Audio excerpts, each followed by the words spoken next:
I'm here with Dr. Adil Alzarooni, CEO of Alzarooni Emirates Investments. Dr. Adil, thank you for being here. Thank you very much for inviting me. You have a really interesting concept around oxygen points. Talk to me about what this means. I just wanted to take away some of the misconceptions about family businesses shrinking globally and losing power, basically, to actually substantiate the fact that the opposite is true. And that is statistically the case. So, for example, number of Fortune 500 companies that are family-owned is on the rise. We're talking about 10 years ago, it was in the mid-teens. Now it's in the mid-20s. And it is envisioned that within the next decade or two, it will exceed 40% of the Fortune 500 companies. And that's a lot driven by the fact that family businesses are usually more long horizon when it comes to investments. So they have a breadth into seeing into the future. They have more loyal staff, less hierarchy, faster decision making, having financial returns being equally important to other social cases or social objectives, being supportive to the communities they serve, being supportive to the governments they function with, and hence are being the driving force of a lot of economies globally. So I just wanted to take away the misconceptions and this stigma and the statements that roam around negatively painting family businesses. How do family offices find their oxygen points? What data do you advise that they look for?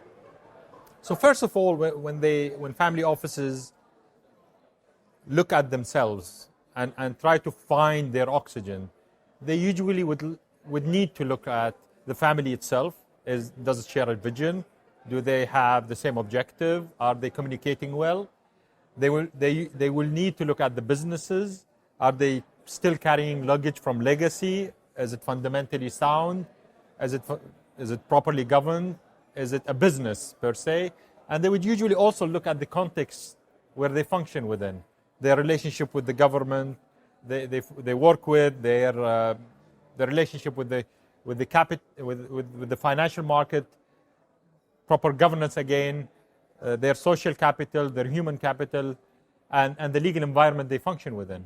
All of these aspects and variables play a substantial role to the benefit of families if they tick the right boxes, if I may say. So yes, this is how a family would try to strengthen itself by considering all of these variables to their benefit. We also have a convergence of forces happening globally as well. What do we need to know about the fourth industrial revolution and the Great Reset to make strategic choices that capitalize on the opportunities and protect the legacy of family offices? I mean, first of all, we all understand the power of digitization and getting into a more decentralized world, a more democratic systems and across different sectors of economy. We all understand that, and hence families have to keep up with the change. Not only families, that is true to any business, but with family businesses, that means they need to, because in their nature, they tend to be entrepreneurial. I mean, family businesses usually starts with an entrepreneur. So they are entrepreneurial in nature. They tend to want to think long term, and hence they are happy to support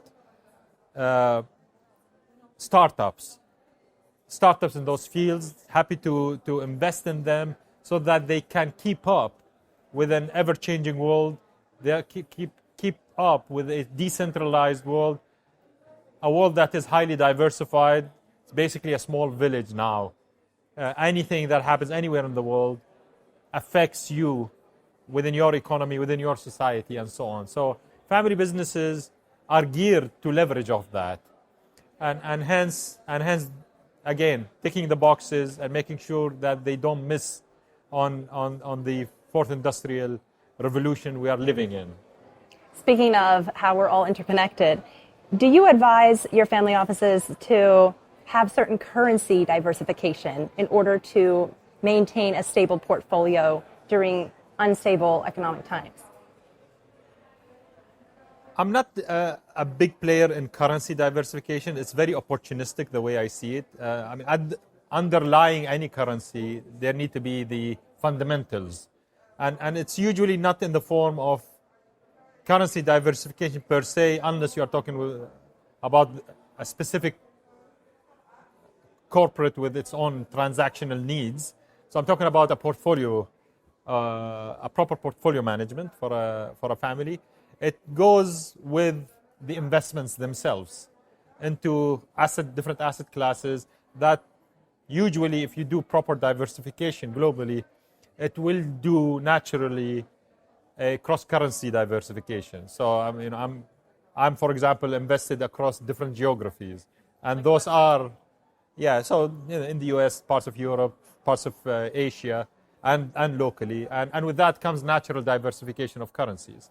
But the underlying assets are ideally fundamentally solid, and hence comes the natural diversification. But to play a pure currency diversification beyond the need of a cash flow management for a specific company, I'm not a big fan of, let me put it that way. You advise family offices to create a vision.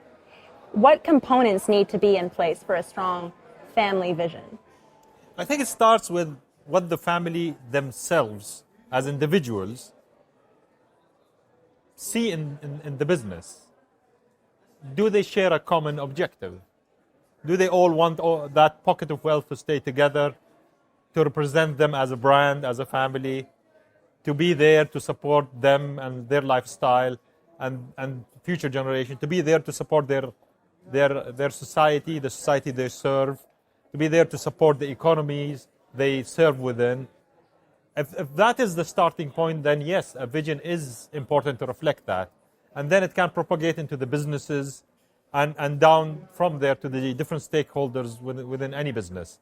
So yes, a well-crafted, truly reflective of a family belief system, and that goes beyond religion, belief system in their role in economy and society. If it actually reflects that, it's a very strong statement, and brings with it a lot of branding that reflects down the line to the different stakeholders of a business, calling it customers, government agencies, other support functions like financial services, and human capital.